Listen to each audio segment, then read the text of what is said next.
Hello, everybody, and welcome to the Women Talking Money podcast. I'm Gretchen from Magenta Financial Planning and Chief Finance, and today I'm delighted to be joined by Jenny Pearson.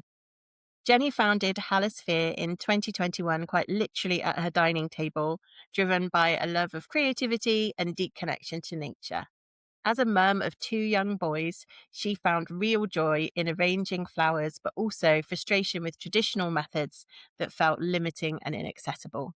What began as a simple idea has grown into a beautifully designed product that makes creating professional looking floral arrangements easy, shaped by the financial, practical, and emotional decisions that come with building a business from the ground up. So, welcome, Jenny. Thank you so much for joining me today. Thank you. That's such a lovely introduction. I'm so happy to be on your podcast. I've been a fan, so it's really lovely to sit here with you and have a cup of tea. Absolutely. Yeah. So, do you want to tell the listeners a little bit about yourself and your career journey? Because that's been a little bit of introduction from me, but it's always good to hear it from your voice. Yeah, thank you. Yeah, I actually started kind of my working life in environmental science in academia.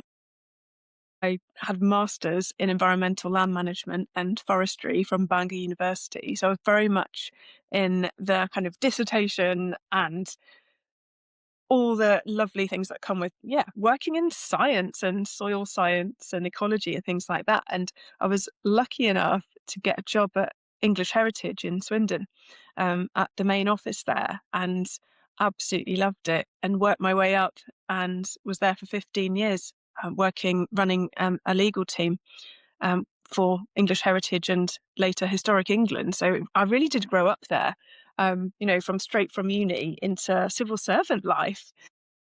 And yeah, a few years ago, I designed this product which I called a Halisphere.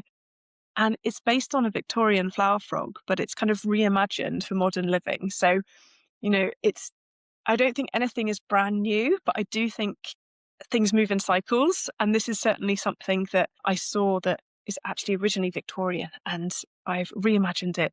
And for those that are on the video, you can see it, but it is actually a really simple design. It's a disc with holes in. And the beauty of it is that it's all made in Britain by incredible artisans.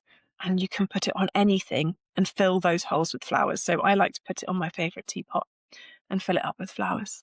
So a few years ago, I decided to.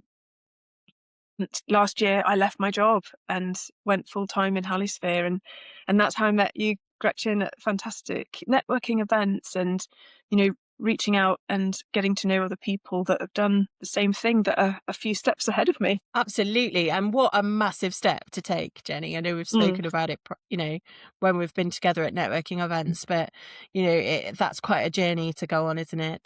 To kind of quit the Mm. day job and launch yourself, as an entrepreneur and with a product that you believe in.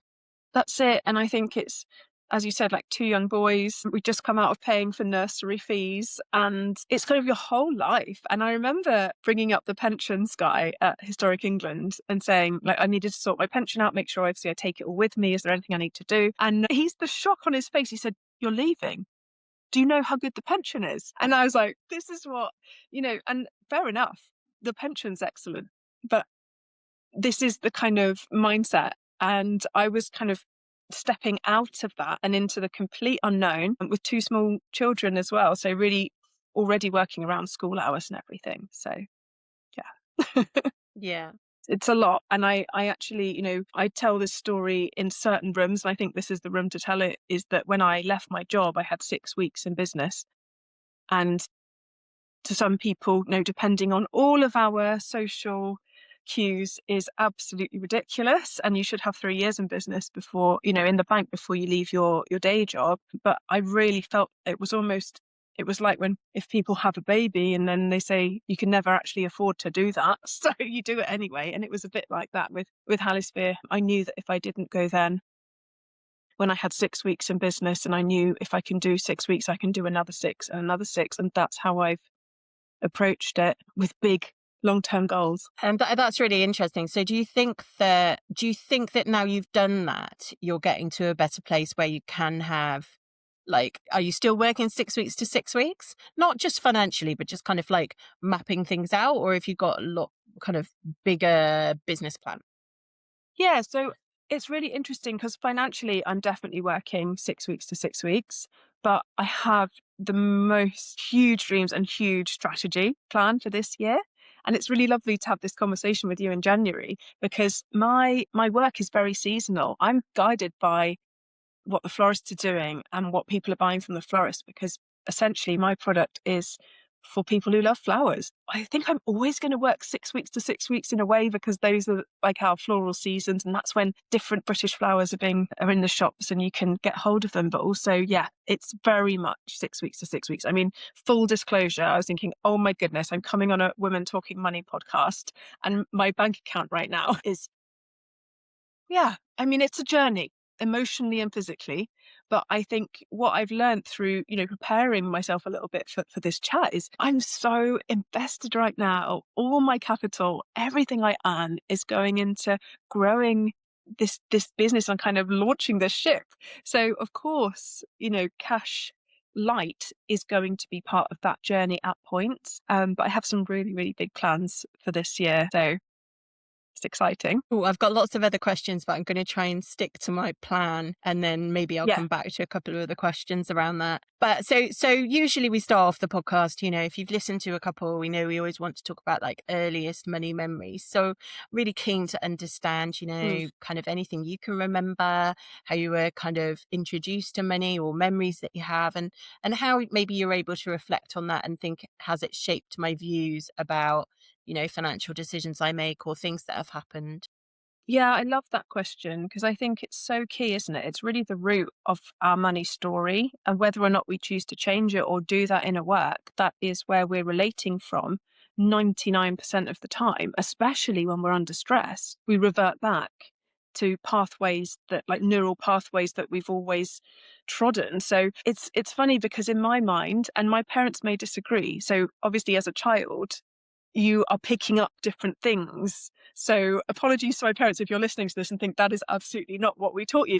But in my mind, growing up, money was very much us and them. Like people that have money are them.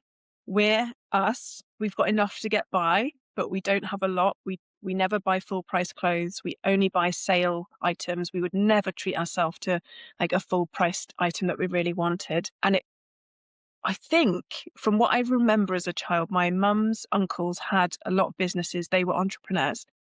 And it was very much seen as if you have money, you must have swindled someone to get it.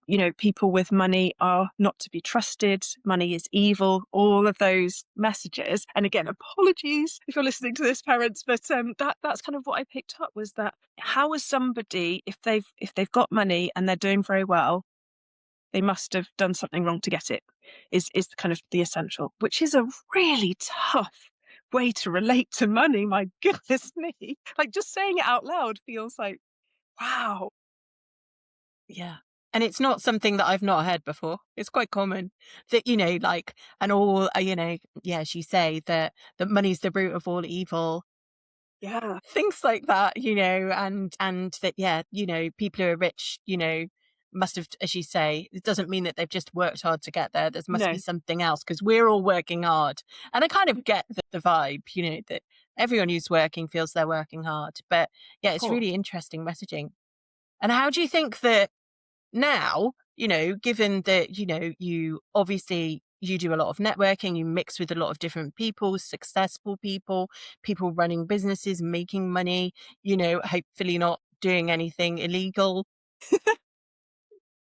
How has that kind of altered in your mind as now living in this world? It is. It's like I always thought, ever since I started Halisphere, and especially since I left my civil servant job, it's like having a business and thinking about finances and business is the best therapy. Like, because you have to face it. Like, there's no shying away from it. It's at your door. I have loved it. I have loved rewriting those kind of well-worn paths of what happens in my brain when I think about people with money. And I love to surround myself with people on all different areas of their business journey because it shows you what's possible. So yeah, I'm definitely rewriting that narrative. But the interesting thing is And I think Alex mentioned this on a previous podcast, which I loved. And it's like, but is that for me? Even though I'm sitting in the room with people that, they might be where I am right at the start of their business journey and putting all their cash into it, or they might be down the road and they might have multi seven figure launches. But do I see myself as that multi seven figure launch? That's the pathway that you're trying to get yourself to, isn't it? And that, will I be accepted by my family when I'm rich? Like, I'm going to say when, not if. And I actually had an instance with a family member recently where we were looking at a holiday house to book out, and we were all really excited, and we looked at the price and it was like £6,000 to rent this incredible holiday house for a week. And my son piped up from the back of the car, well, mum will just be able to book that for us all soon because she's going to be able to just buy us that holiday house. And the family member that we were talking to was so triggered by that, and they were like, oh no, we can't possibly, what a waste of money, absolute waste, who do you think you are, kind of moment. And I thought, oh, that's so incredible, like to have all those different generations in the car. And my son just like, well, it'll just be normal for mum to be able to say, hey, we're all going to go on holiday and we're going to go to this lovely house. And we're not there yet, but that is what I'm calling in. So yeah, I think, yes, it's hard for mindset, but also when you have it reflected to you in those different generations, it's fun. Yeah. And I mean, actually, so my next question was about, were the money taboos, that you could remember in your family or community, and Mm. how have you like challenged or carried them? But I feel like we've already really started talking about that. So Yeah. it's a strange one. I kind of want to go back to like your uncles and the fact that they were like, ran their businesses, were entrepreneurial. Mm. Like, do you feel like there's a kind of, because that was the nature that they were, there's a slight different feeling around money stories, even occurring in family? Absolutely. And I think it really can. It's very much the intergenerational.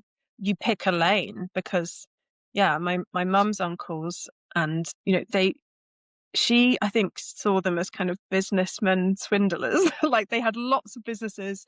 They got rich. They have paid off their mortgage on their £1 million houses. I mean, they're not around anymore, but and especially post war, that was probably seen as very unsafe and not British kind of way to conduct yourself. I don't know, because I don't know them very well. Didn't have like a lot Yeah. of personal experiences with them, but I do think that those stories play out, and it's like, where you're either a civil servant and you serve and you get paid a low wage for the privilege, and you have a wage cap, or you've got your own business, but that means you must be out to out to get someone. And I think it's like, in my family, it's like you pick a lane because you can't have both. And I'm trying to buck that Yeah. trend and rewrite that. And I can't wait for the day when I can just say, I've booked this holiday house for us all. And people can do with that what they will, but that will be my reality. And I think it's quite interesting that the example of it is actually a financial decision, which is a giving decision. Because that's not like you and your son having this conversation in the car and going, we're going to go off and do this on our own and, have this amazing holiday, even just as a tight unit as a family. It's like, no, we would book this for the wider Mm. family's benefit. And it's a kind of like love language. We talk about love languages in finance, Yeah. your financial love language almost feels like, but your goal is a giving goal, even though it's Yes. financial. Yeah, definitely.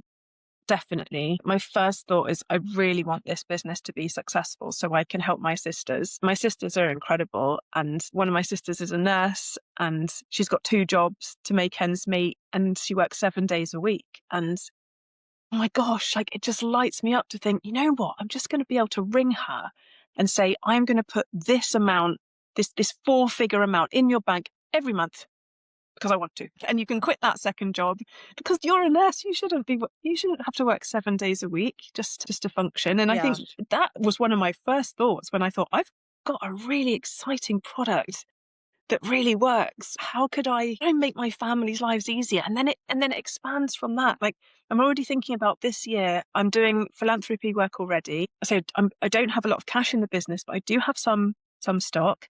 And I'm working with Horatio's Garden, who are this incredible charity who build gardens in spinal injury recovery hospitals so patients can get Okay. out in nature. And last year I donated a £230 gift set. This year I'm donating again. And I think, I'm already doing it.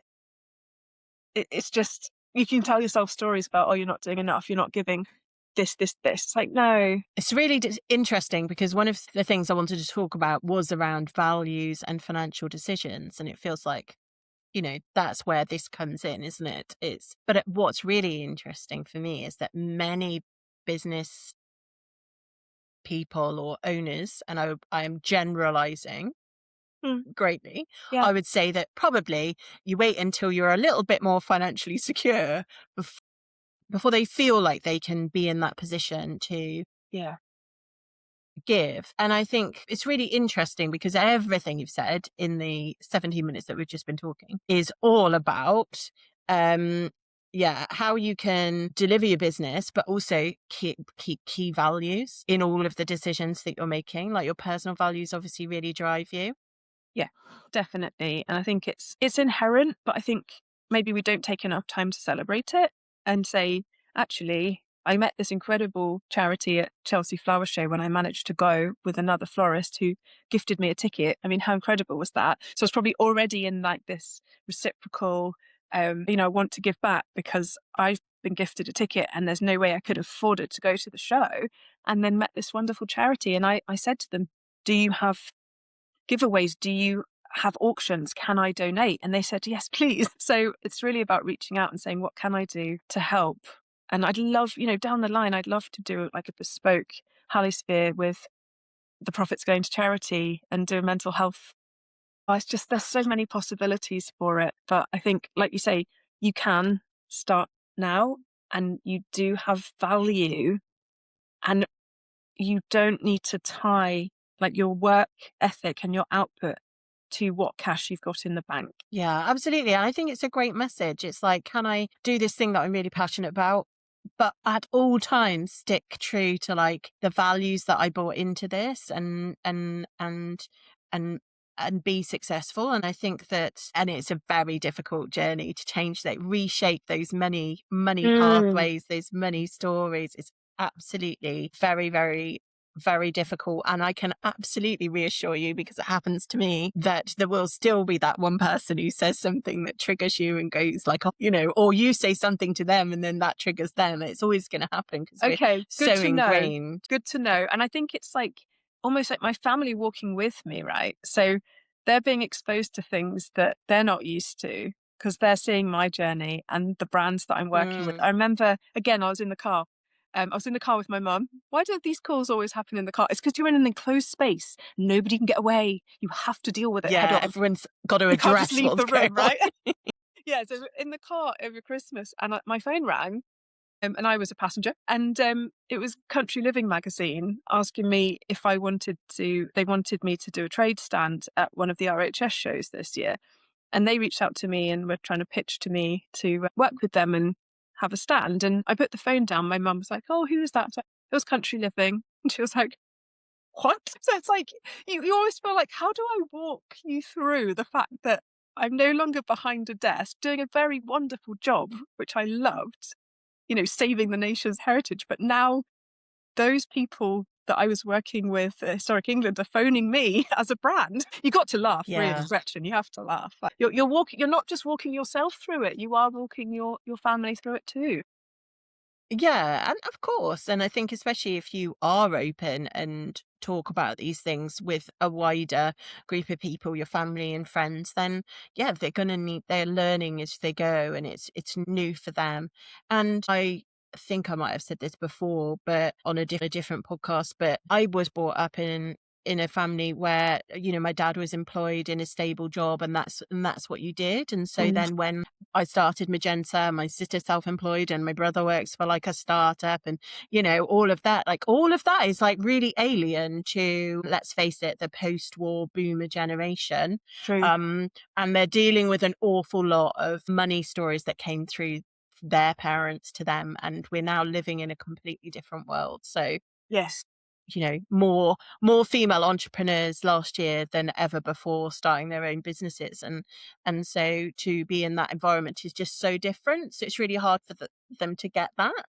Yeah, it is. And I think you have to have that grace. Like, I would love to do more research into post-war babies because my goodness, they had like our parents' generation had so much to deal with from their parents who were children during the war. And I just feel it. I feel it so strongly. And of course, it's a huge thing. And now we are living in a completely different time. And we're trying to navigate that whilst teaching our own children to not only survive in this new world, but thrive. We've come out of the Piscean age, which was in Piscean age very much we listen to the doctor. So everybody listened to the professional, the one that knew everything about the thing, and they were the one you went to. And now we're in the Aquarian age and it's completely different. It's the age of technology and the age of, busting out all these incredible things that are happening constantly, especially with technology. And every time something like this comes up, I think to myself, look, you grew up in the Piscean age, as did your parents. You're now straddling, you're like half your life was in one, another half's in the other, and you've got children. Woo! Yeah, Yeah. lots to process with all of that. Yeah. Absolutely. Um, I'm interested to get us a bit back on track around the kind of money concept thing, whether you've ever had a particular financial wake-up call or turning point. And I know we've kind of spoken a little bit about leaving Mm. a well-paid job and good pension, and that might be what you choose to sort of share. But I'm Yeah. interested to know whether you do think that was a sudden moment and turning point, that you'd like to talk to us a little bit more about the actual practicalities of. Yeah, definitely. I think leaving my job, I just knew it was the right thing to do to grow my business. And I feel so passionate about my product and what I want to do in the world. But I hadn't let go of a lot of money stories at all. And actually, just this week, I had a huge revelation having looking at my cash flow and doing my financial planning for the next few months. So what have I got going out? What's my absolute baseline? What have I got coming in? What opportunities have I got in the next few months? So I did all my maths, and I like to call it maths, not drama. And I just had this huge realization that as a civil servant working in a day job, 9 to 5, my entire working life, straight from uni, I subconsciously, intrinsically tied my worth and how hard I work to that paycheck. So that paycheck comes in. I know I've done a good job that month. My organization are happy with me. I've worked really hard for that money. And off we go again. And we'll do it all again. And then the money will come in again at the end of the next month. And I suddenly realized, oh my goodness, that's not how it works when you work for yourself. The achievements and the things I've done in my first year in business, if I was to attach that self-worth to what's in my bank account right now, no wonder that's because that's what I was doing. No wonder my head's not in the right place and starting to feel stressed because that's not the case. The capital is coming from my own design and where I want to take this business, not finance, actual physical thousands in the bank right Yeah. now. So interesting. I just had this And I revelation. It's like, think, and the if I can cut reality that is that, tie, yeah, yeah. And the reality is that, like, early on, let's face it, you could be putting in more hours and harder work and your heart and soul, and it not being rewarded as financially as you are when you know that you get a paycheck whether you actually work hard or not. You might have been a civil servant who worked really hard, but yeah. you don't have to. Oh As my long as you can keep gosh, your job, you're going to get paid. that's so true. I didn't even think of that. I've always been just a hustler. Go, go, go. Do Yeah, your best. Do your best. exactly. Do your So best. that's just natural. That's obviously natural to you. But what I tend to see as well is that people who've worked in civil service and maybe even, teachers, police, everyone in that kind of role, Yeah. they work really hard and they get paid. But actually what it doesn't do is it doesn't give us any kind of resilience to risk. really, because you don't have to take as many risks. You know, your No. pension's guaranteed, your income's guaranteed. And actually then the whole concept of sort of like starting out again, starting on your own, taking risks of, am I going to get paid, taking risks of maybe investing or investing in your own product rather, or investing in stocks and shares or whatever it's doing, that's like a massive change. Yeah. So it's huge. It's huge. It's huge. And I had a really interesting kind of download on that front as well this week, because when I left my job, because my business is so new, like just launched, I didn't have any wholesale clients at that point. Now I do, which is incredible, but I didn't have any wholesale coming in at all. I was building it. I needed to leave the job to build the wholesale contacts, right? And it's so interesting how I actually got a housekeeping job to keep this show on the road. And it was very hard work. I worked 3 days a week cleaning houses, turning over Airbnbs, and that cash went obviously straight back into the business as well as launching the business. But, part of my brain was like, what have you done? You could have just stayed in your 4 days a week job and had that paycheck and launched the business. My gut was like, no, that's not how it works. You're in a high pressure legal job. When I'm at my housekeeping job, I'm listening to Gretchen's podcast and absorbing all this business information while I'm cleaning. I had a little download the other day. I was like, wow, I didn't just get a cleaning job. That's my venture capital. That money that I earn from freelance cleaning people's houses was venture capital for this dream. So good. So that's another big kind of mindset shift that I've had this week. And I mean, that's pretty insightful, Jenny. I think, even I'm like, oh, well, would I have done it that way? Would I have but I agree, you've also means that you had time because you're doing a repetitive job rather than a job where you have to necessarily apply your legal expertise. You can therefore use that brain space to absorb information, think about what you're going to do, make next steps, and also, give yourselves the tools to Yeah. be a better business owner, Yeah. And it was which you wild. have to do. You do have to. And I think, I remember one day I worked for an incredible client with a beautiful Cotswold manor house, and their laundry room was like bigger than my kitchen. I was in the laundry room doing a deep clean and my phone rings and I'm like, this is the juxtaposition of my life right now and my risk taking and the decisions I made. And on the phone was Peter Jones on the King's Road, John Lewis's flagship store, saying, we want you to come to store and run a Mother's Day residency for the whole week leading up to Mother's Day. This was last year, 2025. Oh, and it's also the same week as the Saatchi Gallery have got an exhibition about flowers. And we want you to come into store and bring us theatre and demonstrations and workshops and bring our customers something that they haven't seen before. We want you. I'm standing there in the laundry cupboard receiving this What an call opportunity. going, yes, yes.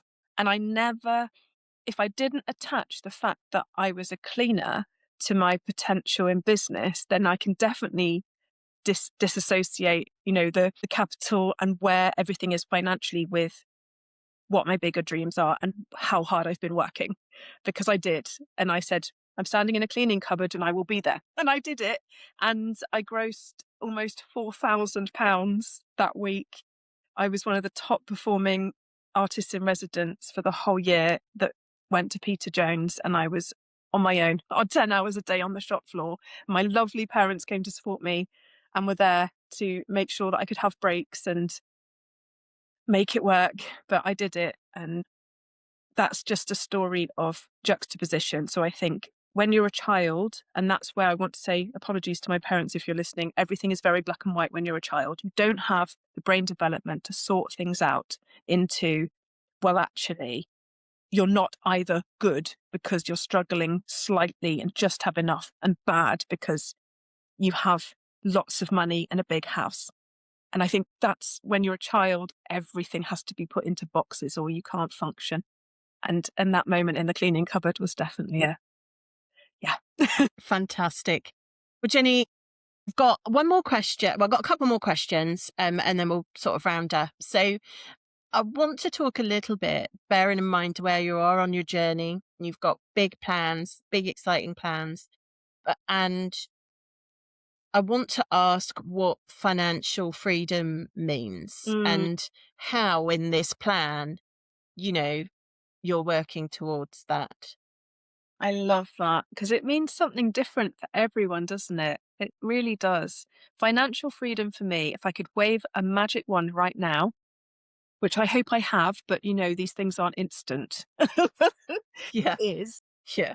mortgage free. And I want to buy another property. So I want to pay off the mortgage for our home. And I want to do that through my business. And then I want to buy another property so that we can have family to stay. We can have flexibility. We live far away from all our family. So having another home and not having the expense of, oh, they can't come because they can't afford a place to stay or, a hotel. And also somewhere that my kids can be close but have their own place and step into their own adulthoods.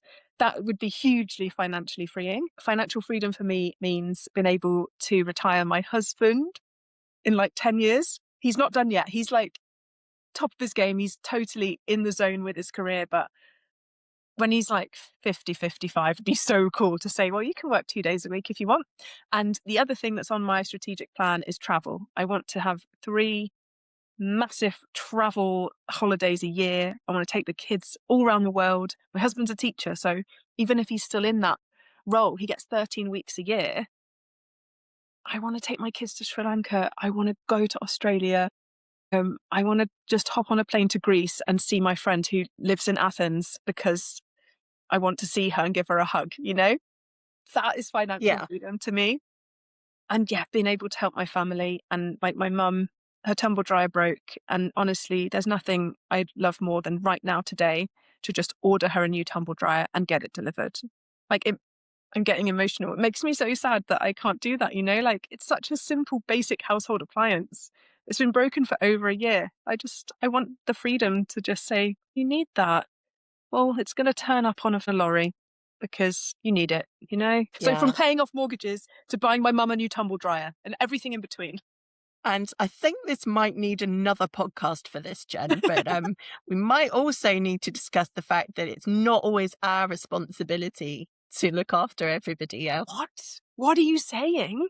I'm the eldest of 5 children and I can tell you in my bones. I'm the eldest of three, and yeah, I get it. I get it. But the amount of clients who have the money to be able to do it, even when you've got that, there's still things go on where Of course. actually, do Yeah. people want to accept it and all of those kind of things? But I think it No. is a beautiful thing to want to be generous with wealth and what you Yes. earn. And Yeah.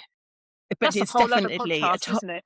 Are it's a they are they whole going to other accept it? podcast. Yep. And how you feel about it and how they feel about it and all of that. It's Right. a Well, I'll different book in. thing to be I'll book talking in. about. Yeah, I'll book in when we get there. We'll blast through all that. No, you're right. And that's why I said at the beginning, I truly believe that running your own business in whatever form, whether you've got your day job and you do whatever you do in your life, it is the biggest form of therapy to really watch yourself and the people Yeah. around you and how they're relating to money. Because all of a sudden, when you are fully a business owner, it changes things and you got to look at stuff that you perhaps never had to look at because you chose the civil servant incredibly low risk path. I mean, yeah, I got 6 months full paid maternity leave. Yeah. Yeah. Yeah. And sick pay and all of these other things My that, gosh, I mean, like yeah, you've just been ill, haven't you? And then, I've if just been that had ill. been what whilst you were at the civil service, that would have been completely different, you know? There's absolutely no comparison. Like being so ill, I was in hospital for almost a week on IV antibiotics for a horrible infection in my stomach, and it was awful. And they were going around, doctors go around the beds. Do you need a sick note? Do you need a sick note for work? Do you need a sick note? And I was like, nope. I don't because I work for myself. But what's interesting in that respect was I was in the hospital and I had to miss 2 huge events that I was planning to go to. And it's so galling because my product needs other products. It needs fresh flowers. So every event I do, I invest, between 30 and £100 in flowers. I'd invested a lot of money in flowers for these 2 events. They were my last Christmas events. I was expecting to gross about £800 from them. And I couldn't go because I was in the hospital. And I just said to myself, right, Jen, you've got to do a launch on Instagram. Like, you have to do something because suddenly you've not got £800 coming in. And I did. I did a scrappy launch just on my stories, and my Etsy did over £200 in a few days. And I just think, oh my gosh. And that took every ounce of energy I had. I was lying in a hospital bed, linking to my Etsy and doing some storytelling, but so grateful. So grateful for the, people that I knew and people that I'd never met before that saw that link and thought, oh, that looks great. I'm going to get one for my mum. And Yeah. it does show, yes, you need to rest when you're ill. Yes, you need to recover, but you do also have ways that you can move through. So, talking about the product and your Etsy store and all of that, do you want to just sort of tell the listeners, because they're all going to be keen, I know, because it's not Yeah. very often that I interview someone who actually has a product. Product That's based. what's quite strange, Yeah. yeah, I am for us. product So based. before we end, can you let them know how they can find you and buy from you, understand more about you, and what best socials to be on? Yeah, amazing. So I have an Etsy shop and I have a website, but it's not e-commerce because I really want people to contact me and come through my contact form. But on Etsy, you just type in Halisphere into Google, and all the first front page is me, which is incredibly gratifying for my ego because no one knows what it's called yet. So nothing else is called that. So do type in Halisphere and it will just take you straight to my website and Etsy shop and you can have a look. And it is the most beautiful product. And I'm just going to I've got a couple of tulips here because we are in tulip season. I love this time of year. And for anyone watching on YouTube, you can create the most gorgeous arrangements. I know, Gretchen, you've seen them in person, but just to get Yes. a flower to do that in a teacup, it's standing up so straight, still got a lovely movement, still got, that natural look, but to be able to create that in a teapot with a Halisphere. And they start at, I think it's £14 and they go up to £230. So I've got a big, lots of different things for different budgets. And if you put in the code free post on Etsy, I will send it out to you and I'll do the postage. There you go. Jen, well, thank you. We'll make sure we link in the podcast and on YouTube any links that we can for you. And also, I know you're really active on Instagram, aren't you? So that's sort of, if they I want to really follow love, you, yeah, yeah, that's where you are. that's where I am. Really love Instagram. You get a lot of behind the scenes on Instagram. I do a lot of trade shows, conferences, speaking events, workshops. And it's, oh my gosh, to put all the behind the scenes on my Instagram, especially on stories of how it all comes together is, yeah, it's really lovely to share. Excellent. Well, listen, thank you, Jenny, so much for joining me today and sharing your money story. I've really enjoyed our conversation. I think we could probably keep going. And as I say, another podcast at some point in the future about Yeah. different topics. Yeah. But thank you so much. I've really enjoyed it. Thank you. It's been so wonderful to chat with you. And yeah, I'll come back in 2 years' time and let you know how trying to help my family out is going. Yeah, indeed. Indeed. Thank All right. you. Thank you.